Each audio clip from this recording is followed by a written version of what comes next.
G'day and welcome back to my channel.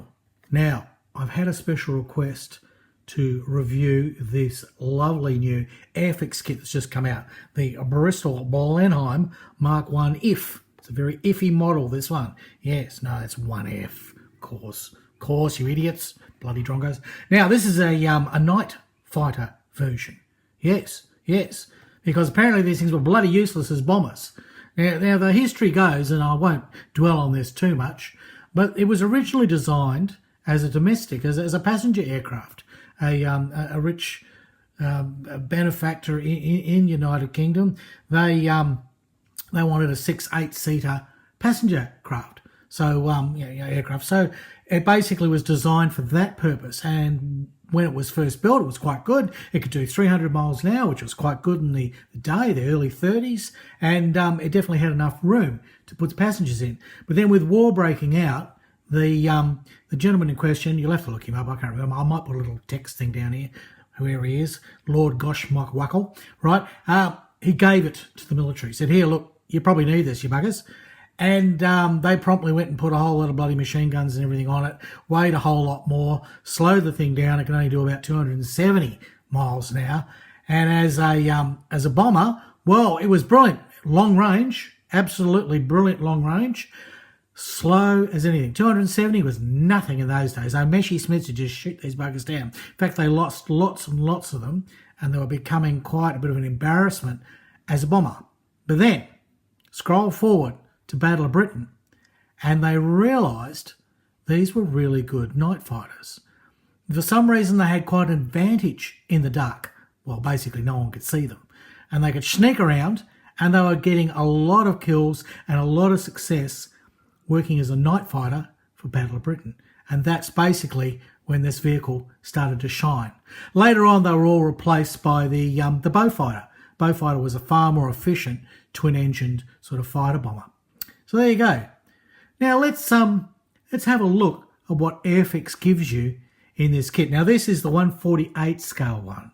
All right. Airfix did release a really nice 1/72 scale one not that long ago, but only this month, a matter of weeks ago, I scored this even before it went into the stores here in Australia. We got this direct from the UK. So it has not been opened. It will have that factory fresh Airfix smell. And these days, we all know that's curry flavoured. All right. It's a very big box, so I've had to go extra widescreen here to fit it all in. So we anticipate a lot of plastic inside this box, and I'm sure we won't be disappointed. Beautiful box art showing the night fighter there. Now on the side, Airfix has given us some very nice CAD drawings here, which hint at the detail that is anticipated inside this kit. Should be absolutely lovely. And as usual, upside down. And the way Airfix does this, upside down, they give you the two versions that, well, they indicate the two versions. So there's one there with a camo, that's number 23 Squadron, blah, blah, blah, 1940. And then you've got another one here, which is fully black all over. This one's just black underneath as a night fighter. And that's the 54 operational training unit. So there you go, 1940. So both 1940 versions. So that's lovely. You just get a picky and a thing on the side as usual. So there you go. And this is kit number for those that kind of like to count the numbers. A09186. Okay, it's the latest one. Latest. All right, I'm going to get a knife because I have not even. It's a virgin. There's no way. I have not got into this yet. All right. So I'm going to cut this open and let's have a look what's inside.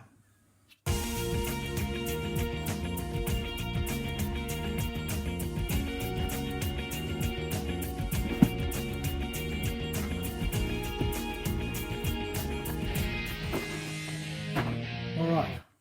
Know what's going on there. A little bit of a quality control problem, Airfix. It could have just been squashed. Don't bump the iPad, Harry. Right, okay, we shall dispense with the lid. We no longer require that. Now, it's typical Airfix. You get the box and all your plastic is in one bag. And everything can rattle around in that bag and all the parts can break off and everything can get scratched. That's typical Airfix. We do have the clear parts there. They are separate. So we'll just put that to the side. You get instructions. Airfix instructions are lovely. I do like their new instructions. They give you a bit of a history there, so you can read all about it. There's I like all the colour coding they now put in the instructions, which is very helpful because they're things that have been glued appear as red, so anything that's carried over you can see as red. I think that's basically how it works. And then green's new on me. Green, we'll have to find out what green means. It's not easy being green. But and look, we've even got some beige here. Well, they've really gone to town with the colours on this one. So we'll go through these instructions in a bit more detail. I'm just having a flick through. Here are our decals, right, which are cartograph these days. It doesn't say it, but I believe they are. I had no problem with the new Airfix decals. They're absolutely lovely. But I will not be using those. More of that later. Yes, you can use them. Lovely big colour fold out for this one.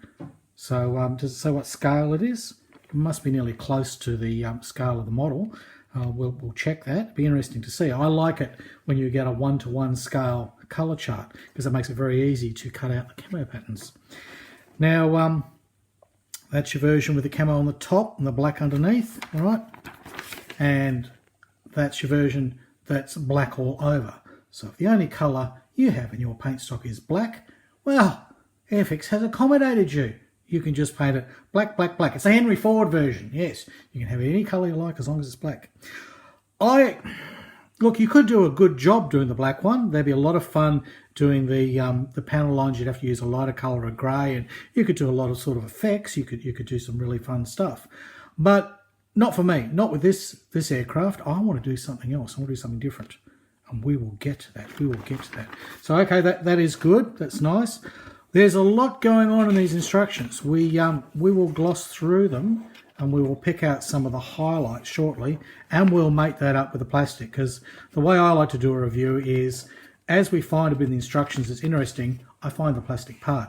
So you can compare the two at the same time. All right?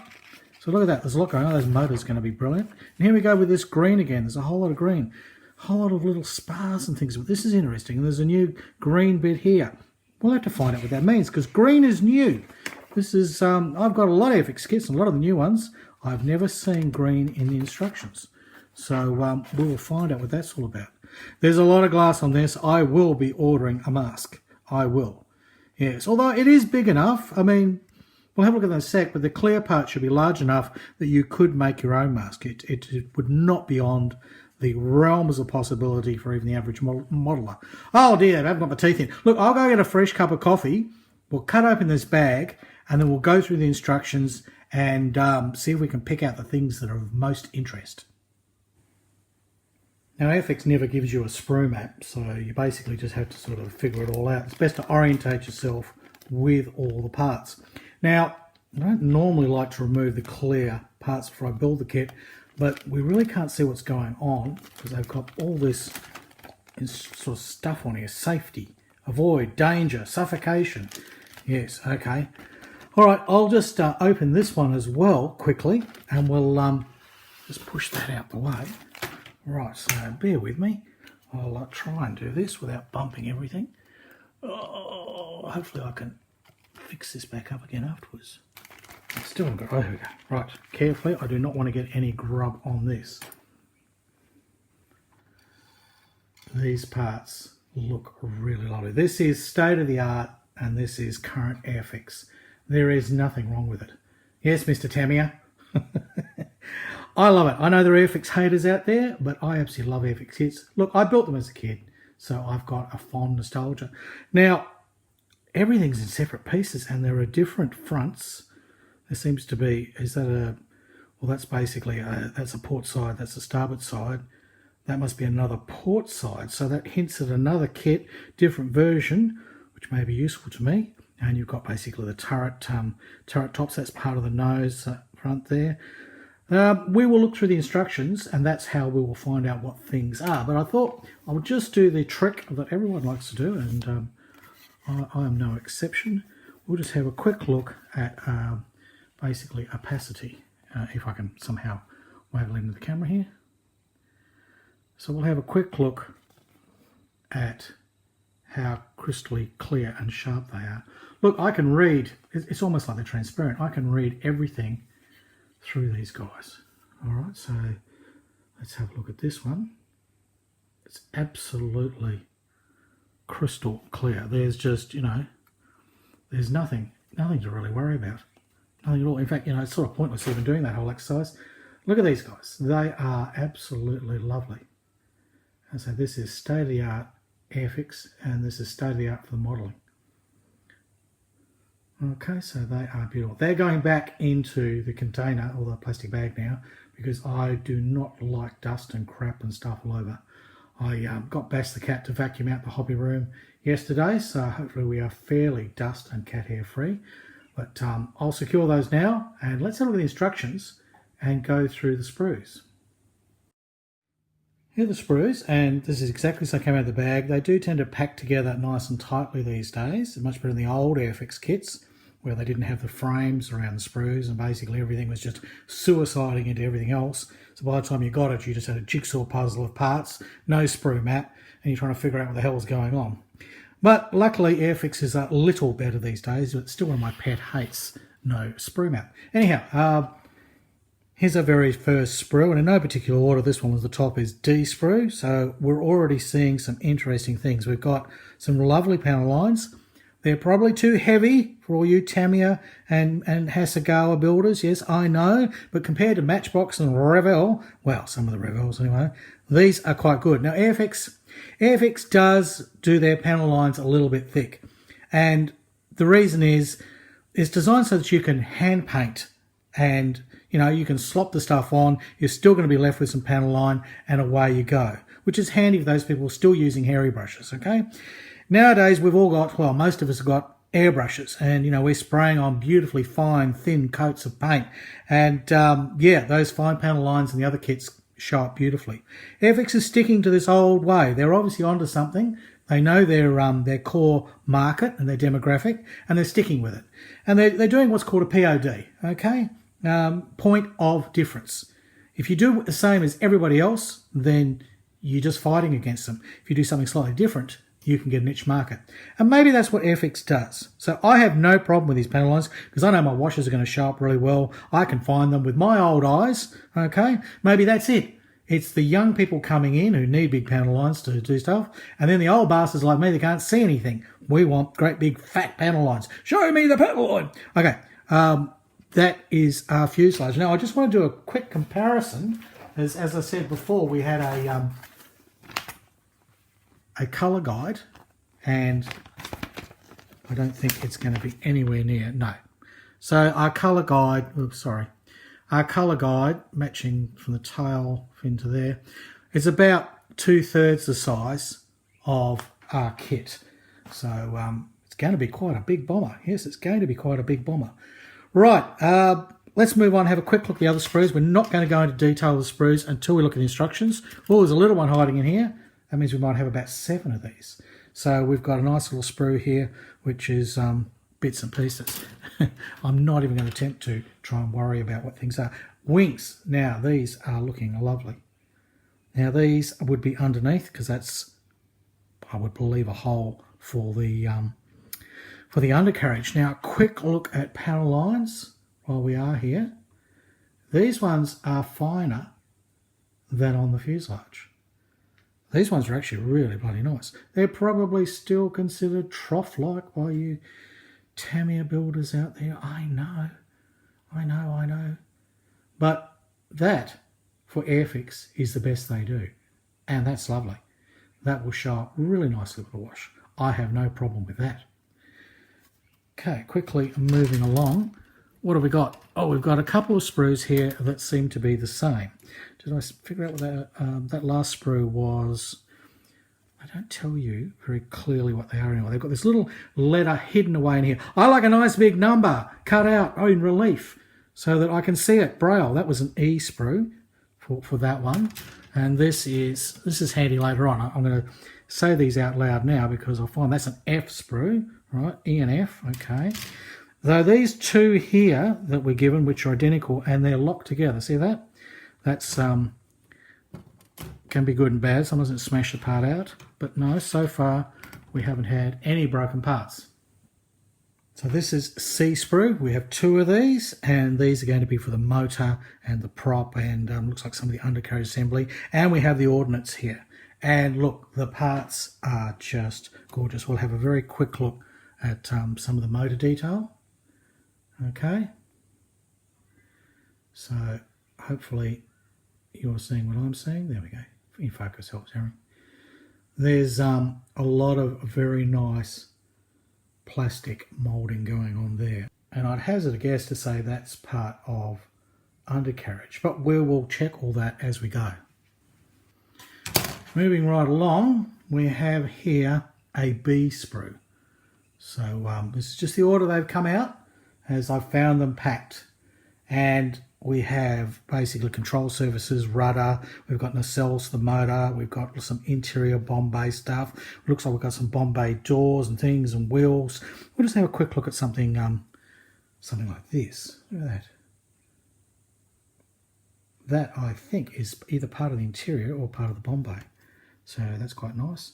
And wheels, Airfix has been doing a lovely job of putting like a weighted effect and doing some really nice stuff. I need 2 hands to stop this wobbling, sorry. They have been doing a really nice job with the new kits, and often you get weighted wheels and non-weighted wheels. So there you go. Of course, I don't care about any of that because I'll be going wheels up.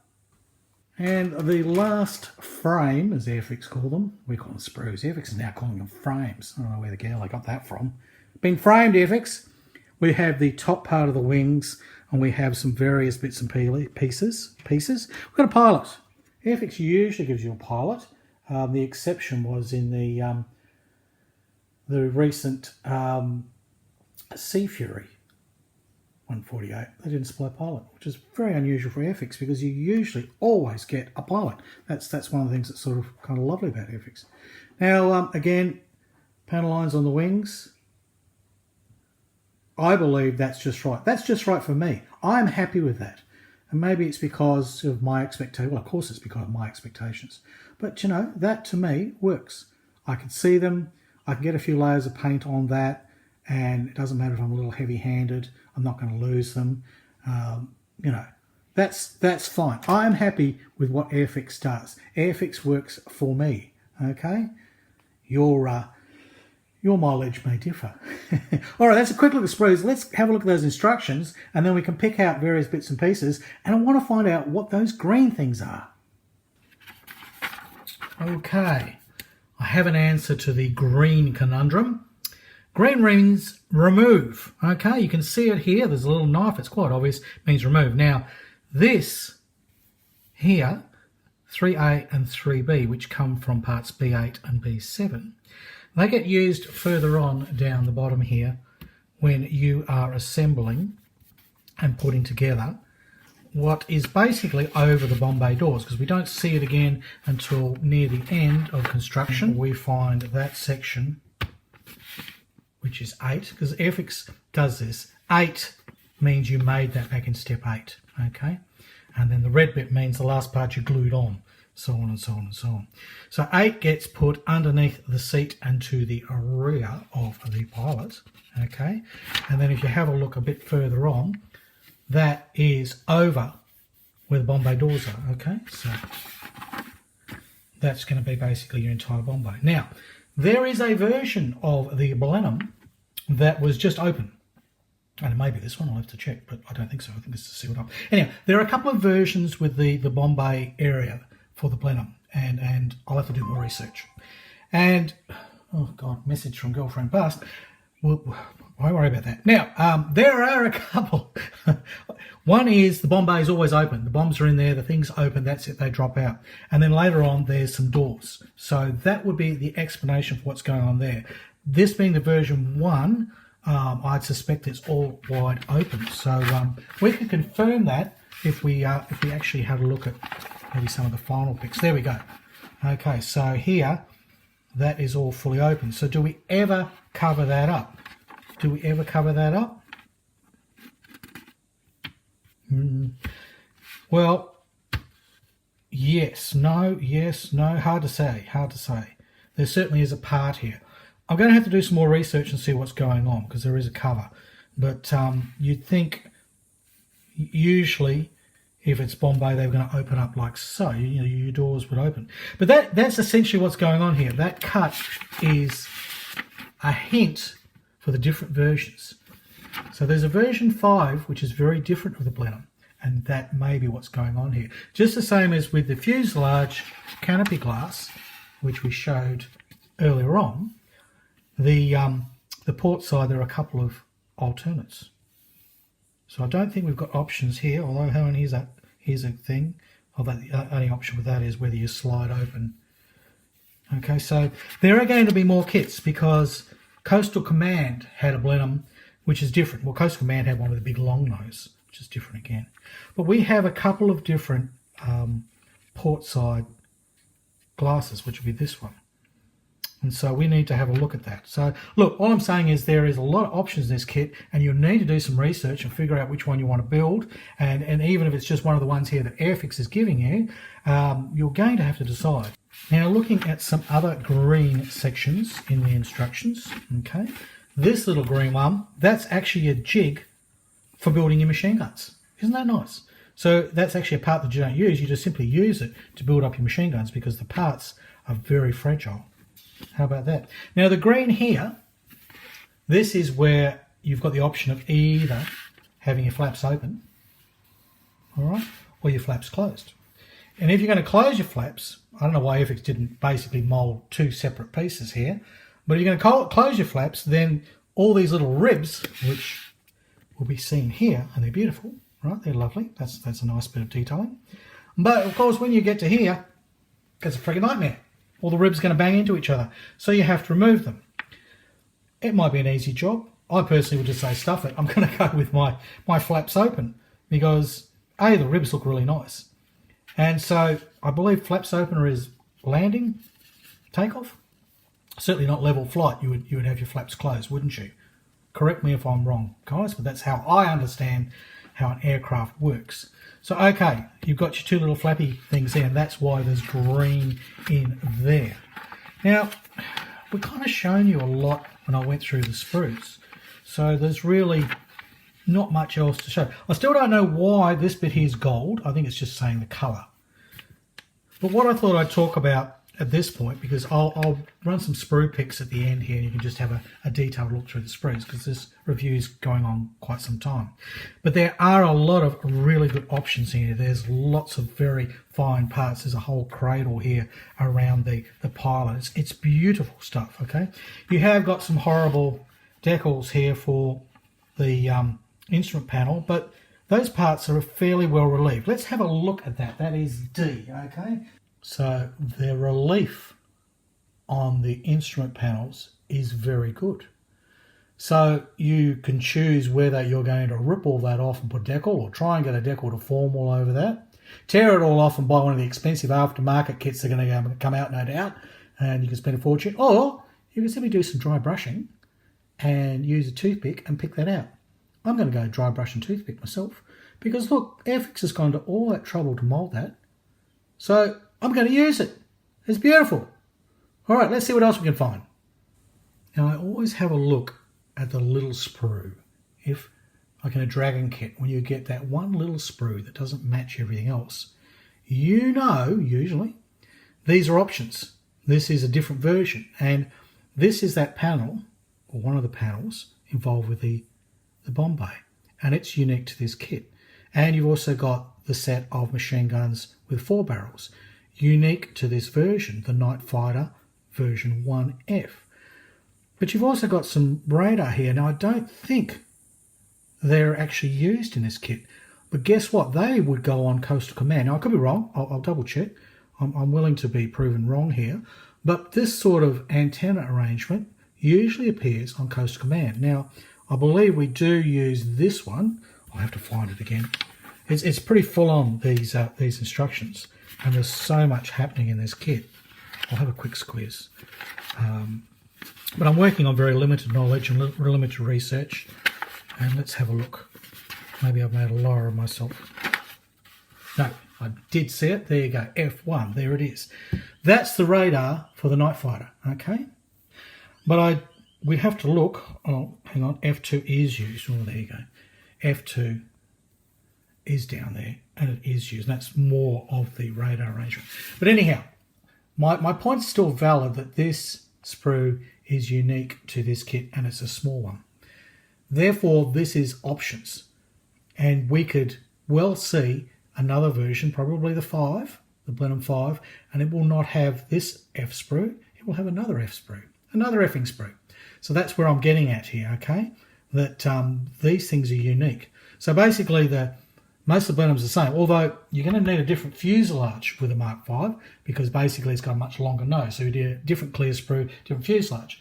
But they've done that very well because there's only a small sprue here, okay? This sprue, which is number D, that's the fuselage, and you don't get much else on it, right? And just its particular cradles and instrument panels. So that is wholly and solely only going to be used on this version. But if we have the Mark 5, it's going to have a long nose. So then you'd have a different D sprue, or was it an A sprue? Hang on, let's have a look. D, or frame. So there we go. Airfix is obviously going to treat us to a lot more versions of this kit. Now, I think I'll just put a whole lot of sprue pics on the end here because I had a look through and there's so much that's nice in here, and we could talk for hours and hours and hours about this kit. But look, my assessment is beautiful. It's beautifully engineered. Everywhere you look, there are options and there are just so many lovely little parts. I wonder why we'd be even spending money on aftermarket. Airfix has done an absolutely sterling job with this, and I think it will build out of the box and just look brilliant, okay? Yes, I'll get a mask for the canopy, but that canopy is kind of big. You could do it yourself if you were patient. I'm not patient, and I've got the money. I'll just go and buy a mask. And I'll also, at this point, tell you why I'm not using the decals. Nothing wrong with them. Airfix decals are brilliant. But if you have a look at this pic, I'm going to build the Finnish version. Now, the Mark 1 was given to the Finns, and they used it, and they basically did very well with it. Actually, they had a lot more success with the Mark 1 than the British did. But then the Finns also had license later on to build their own. And they made what they called a Mark 5, which is different to the basically the British Mark 5 Blenheim. Their Mark 5 was a Mark 1 with a few changes, such as skis was one thing, either in the 5 or the 6 they produced. So I'm going to do a Finnish one because I like the colours. I like those kind of reverse blue swastikas. Not German, they're Finnish, okay? And there's some interesting yellow tips on the wings. There's a whole lot of things. I like a nice colourful aircraft. I'm not really thrilled about this whole black thing. And I didn't want to convert this into a Coastal Command. I'm going to wait till the Coastal Command version comes out, and then I'll build that one as well. Because I like this Blenheim kit so much, I'll get the next one. All right, well, look, that's it. I'm going to end this with a whole lot of shots of sprues so you can just sit there and salivate. So it's goodbye from Australia, and it's hooroo from Harry Houdini.